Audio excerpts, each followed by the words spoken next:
Okay, guys. Recently I've been looking at this rant by a guy that quite a few otaku and anime critics have been bashing called, hold on, Dalek14mc's or something. It's obvious this bum didn't do his research on Anime Cliches. Now, don't get me wrong, he's entitled to his opinion, and I'm all for freedom of speech. But still, this guy just acts like a complete douchebag when it comes to some of his points. I mean, first off, it's called anime, not anime, dumbass. You say it as one word, not two. And to get that one out of the way. Secondly, listen to some of these crappy points he makes. I'm going to go through them one at a time. Hello everyone. Today as a teenager, I got it already. Number 10. Huge eyes. In anime, most of the characters have overly dramatized eyes. Most people think that Japan tries to depict Americans by giving their cartoons huge eyes. I'm not sure if Japanese animators have ever seen an American in their lives, but we do not look like this. Okay, this one, I'm going to point it out. Most of the time, with the big bug eye thing, they don't really do... In most of the anime I've seen, it's not done all that often. It's not really done that often these days. I mean, half the anime I've seen. But they do it to try... But that's not how they view Americans. They sometimes do it to view Europeans in the same light. Or how they view their own culture.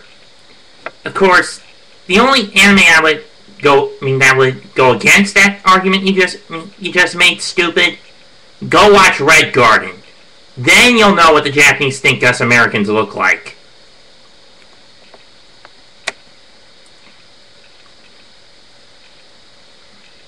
That's all I gotta say about that one. You cock bucket. Number 9. Stupid titles. Most anime shows have very strange titles, and most of the time, they don't even make any sense.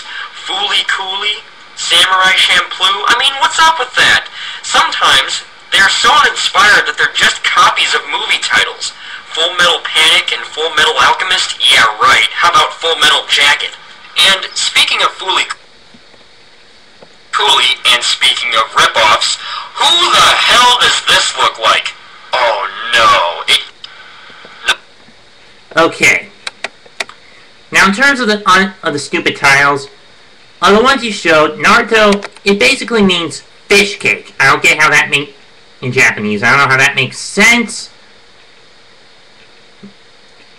in any way, shape, or form. Or Samurai Champloo, I don't know what a Champloo is either.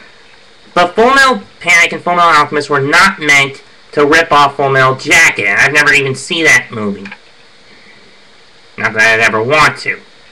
As for Fooly Cooly, it means breast gropage. It means groping a woman's breasts. That's what makes the title so obscure. But then again, there are titles that do make sense behind...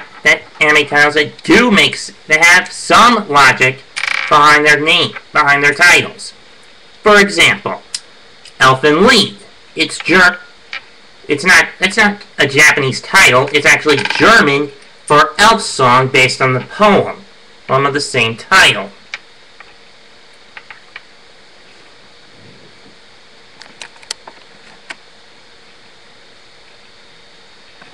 Or Bacchino. That's mafioso slang, mafioso Italian for a distracting noise. And for a ruckus.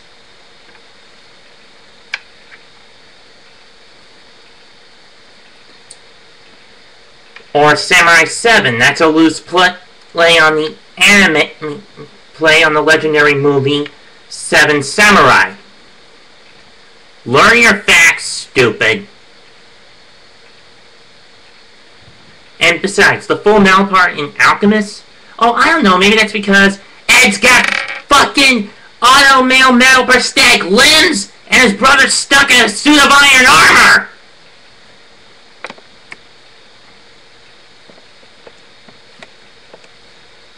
Number 8. Idle faces. In anime, during a strand of boring dialogue, the camera usually zooms into a character's face while they are talking, and when they do, the only thing on their face that moves is their mouth. And if that's not enough, it only has 2 or 3 frames of animation, and when I say that's the only thing that moves, that's the only thing that moves. They don't blink, they don't make hand gestures, they don't do anything. In real life, people don't just move their mouths when they move while they talk. Do you think that today's animation is to bring... Today, his ass would be impeached. The rough definition of animation is to bring to life. We see that with many, if not all, American cartoons. Okay, first off, the idle face thing, that's usually used as an expression way of emotion in half of the anime I've watched. The squinty eye look means they're a little irritated. The big bug-eyed shock look means they're frightened. And they're a little spooked. And this just means they're bored out of their mind. Those are not really idle faces, and in half of those faces you can at least convey what the character is feeling. Oh, and Eddie, that's Canadian, shitbag! I mean, you shitbag. With anime, you're looking, when it comes to demons of overuse of demons. Okay, demons have played a huge role in almost every single number 6, but there seems to be a gigantic abundance of them in anime. My question is, why is there so many of them? Again, you show how little you know of anime. The demonic aspect in certain anime, such as Hellgirl, Naruto, Bleach, Yu Yu Hakusho, Ghost Town, and several others, and Berserk. It's done because they're basing themselves around Japanese religion and mythos. Specifically, Shinto religion and mythos. Though some, like Berserk, base themselves around Greco-Roman mythos. Greco-Roman myth.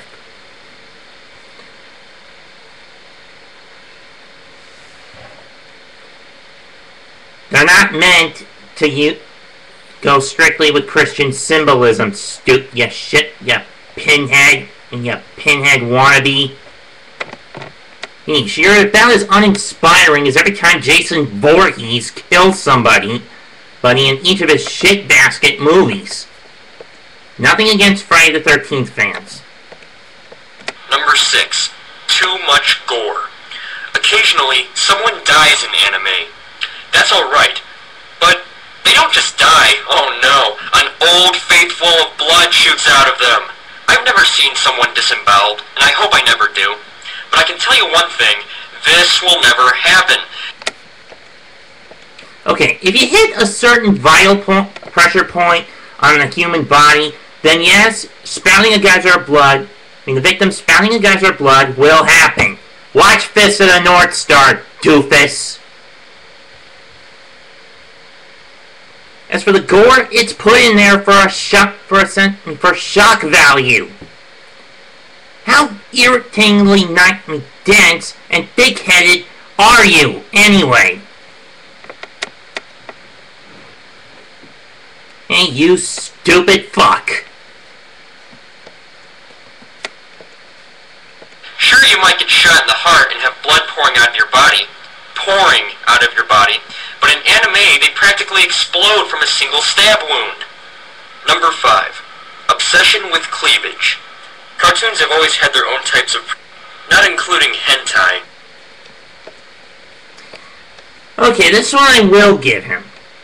Reason why is because, well, in real life, Japanese women don't have that huge a set, if you know what I mean. So to up buy rates for them overseas, they have to up the sex appeal to certain characters. But of course, then there's the cases of over gratuitous amounts of fan service that nobody would want to watch. Shows that hit this little snag include Elfen Lied, Ikitosen, Queen's Blade, Kitty Grade, Gauntz. What else? Burst Angel, Chobits, High School of the Dead, and every other hentai that you mentioned. And every other hentai.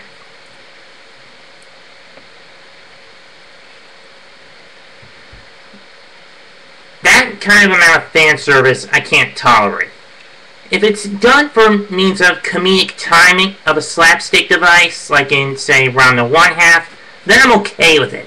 But doing it for the sake of doing it just for the sake of doing it, that's stupid.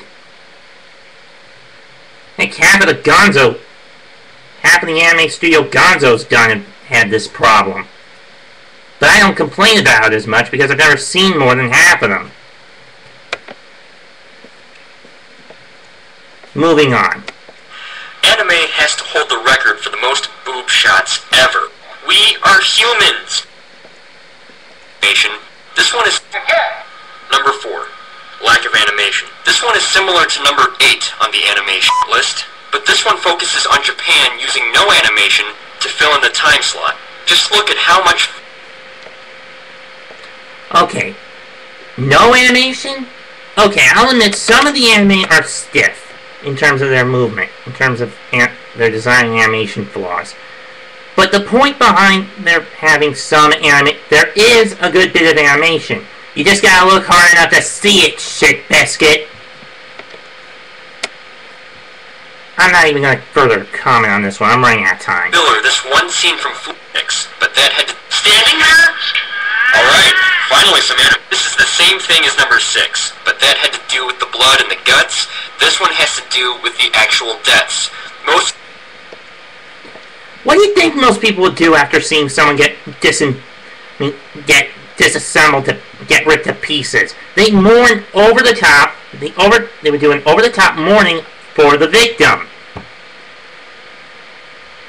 I mean, though then again, in Berserk there wasn't really any mourning, as most of the characters got eaten by a bunch of demons, so there wasn't really any time, and that cut is short. But anyway, I'm getting ahead of myself. Basically, how would you expect people to react to a sudden death of a character? Just like that.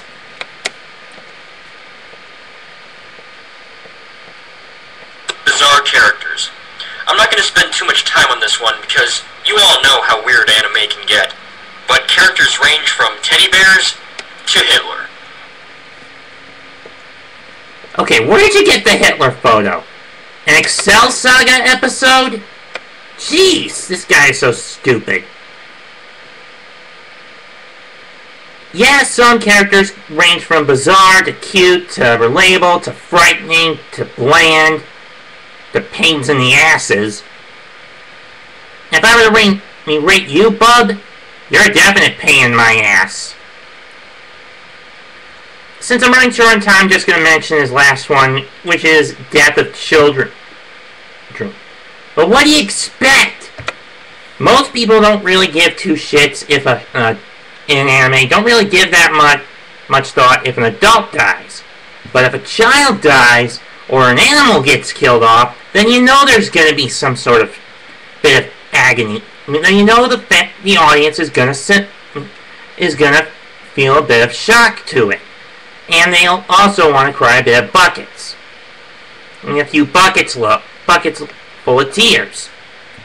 The fact that you're just so stupid and nitpicking all these all these cliches in short order, just means you're a little more than a piece of bullshit who couldn't do his research on any anime or manga, even if he had to fight his way out of a fucking paper bag, D14mc's or whatever the hell your name is. I'm out of here.